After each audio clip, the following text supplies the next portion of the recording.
What if I told you, that a mother deliberately placed her newborn child in the freezing cold, not to harm it, but because she believed it was the only way to make it strong enough to survive? What if the dead were not buried in the ground, but left hanging in the sky? These are not myths. These are not movie scenes. These are real rituals practiced by Native American tribes, some for thousands of years. Stay with me, because by the end of this video you won't just know history, you'll feel it. Today we're going deep into the sacred and the shocking world of Native American rituals, specifically around the 4 pillars every human civilization has always wrestled with: marriage, birth, death, and religion. Now, before we go further, I need you to understand something. The term Native American covers over 574 federally recognized tribes in the United States alone. Each tribe had its own language, its own worldview, its own rituals. So today, we're pulling from documented historical accounts across multiple tribes: the Lakota, the Apache, the Hopi, the Crow, the Cherokee, and more. Let's begin. Part 1. Marriage Rituals. Here's a question for you in the comments. What would you be willing to sacrifice to prove your love? For the Lakota Sioux, love wasn't declared with words. It was proven with action, and sometimes with pain. A young man who wished to marry had to first demonstrate his worth, not to the girl, but to her entire family. He would arrive at her home and play a flute outside her door at night. If she came out, that was permission to court. If she didn't, he walked away. No second chances. Rejection was final and public. But here's where it gets darker. Among certain tribes, a suitor wasn't considered serious until he brought horses, sometimes dozens, as a bride price. This wasn't buying a wife. It was proving economic responsibility. A man with no horses had no future. A girl's family could, and would, reject the most passionate love if the man showed up empty-handed. And then there's the Apache wedding ritual. Before the ceremony could begin, both families sat in total silence, sometimes for hours. No music, no celebration, just silence and smoke. The couple would then drink from the same vessel of water mixed with sacred pollen, a pollen collected by the bride's female relatives over weeks. 1 cup, 1 sip, bound for life. But the twist? If the marriage failed, if a wife was unhappy, in some matrilineal tribes like the Hopi, she could end the marriage simply by placing her husband's belongings outside the door. He left. No argument. The home was hers. The children were hers.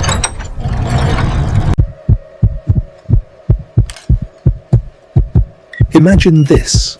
You've just given birth. You're exhausted, overwhelmed, and then the elder women of your tribe take your baby and submerge it in ice-cold water. This was practiced among several tribes of the Great Plains and Pacific Northwest. Not out of cruelty, but out of a fierce belief. A child who could not withstand cold at birth would not survive the winter. The cold was a baptism, a test from nature itself. But that's just the beginning. Among the Navajo, a newborn's first laugh was treated as one of the most sacred moments in a person's entire life. And the person who made the baby laugh first? They threw a party called the First Laugh Ceremony and were responsible for hosting a feast for the whole community.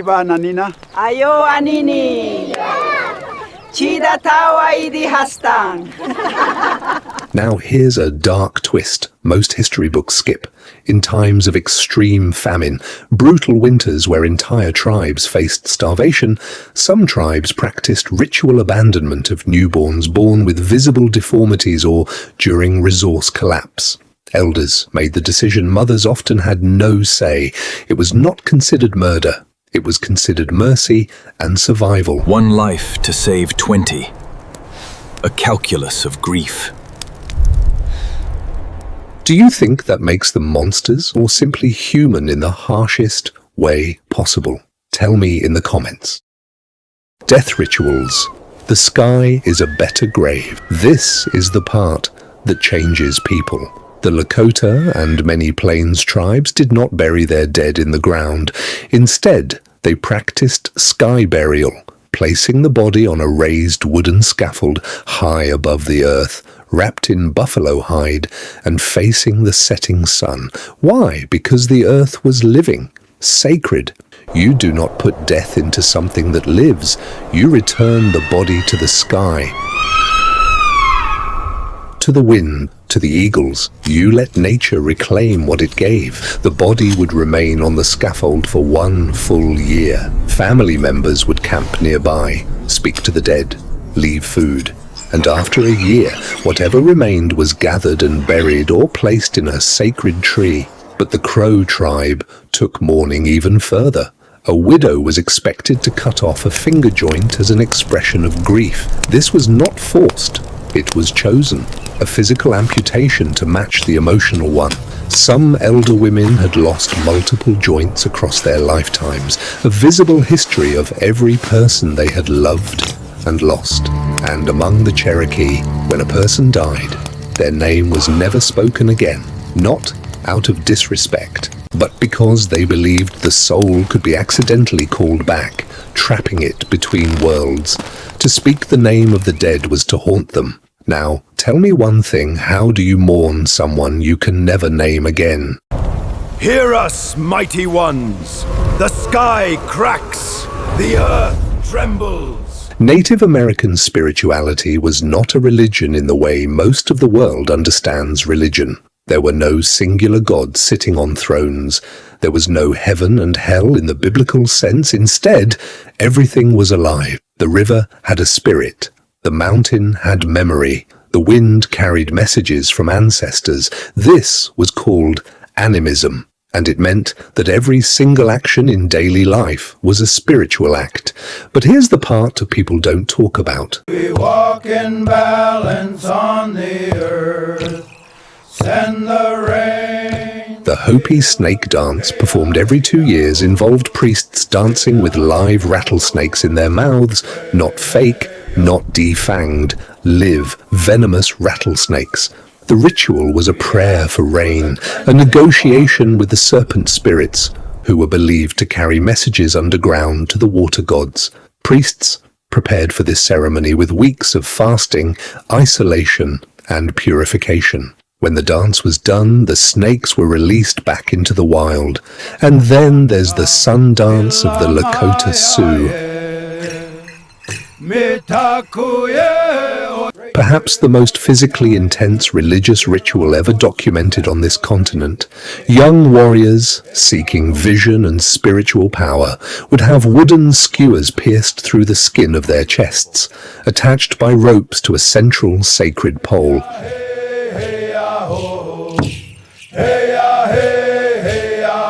They would then dance and pull on for hours until the skewers tore free. The pain was the point. The tearing was the transformation. What came out of that pain was considered a direct communication with the Great Spirit. This ritual was so alarming to US authorities that it was legally banned in 1883 and only restored as a protected religious right in 1978, nearly 100 years later. Now, I have a question for you before you leave. Which ritual shocked you the most? The sky burials, the snake dance, the widow who cut her own finger? Drop it in the comments below. I read every single one. And if you're someone who believes history deserves to be told fully, without filters, without fear, then hit that subscribe button right now, because the past is never really past. It's just waiting to be heard.